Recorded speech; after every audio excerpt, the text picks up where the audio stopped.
In many of our southern Canadian lakes, even though they're cold, there's lots of bays and shallow water that have lush aquatic weed growth. And one of my favorite fish to target there is the largemouth bass. While a lot of fishermen will use spinner baits and they'll use soft plastics to catch those fish, I like to target them with crankbaits. And I have no fear of going right to where the weed beds are and actually fishing a crankbait in the open pocket and right along the shore where the weeds are some of the thickest.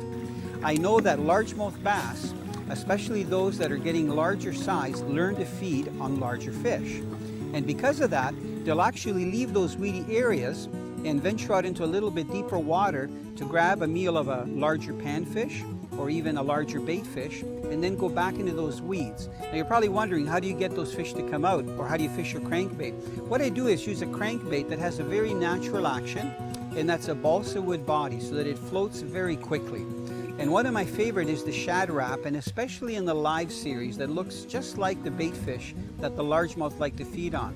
So what I do is start by casting to the weeds that are very close to shore, and I'll cast where I see an open pocket, and then I'll work that Shad wrap so that it dives down only about 2 or 3 inches below the surface. And as the water gradually gets deeper, I'll crank it a little bit deeper and it'll dive down to 4, 5, even 7 feet.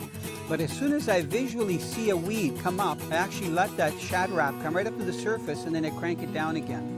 Sometimes the largemouth will hit it when I'm cranking it and it's diving down, but a lot of time when it's rising. So it's amazing when you can actually see the largemouth come up and grab that Shad wrap. If it's overcast out, I'll use some of the brighter colors. If I'm fishing in the middle of the day and the skies are bright, I try to use the most natural finish crankbait because I know I got to get those fish to come out, and because of the low light, they don't see as well. The pause and go or stop and go presentation is the key when you're fishing around shallow weeds and you target largemouth bass using a crankbait.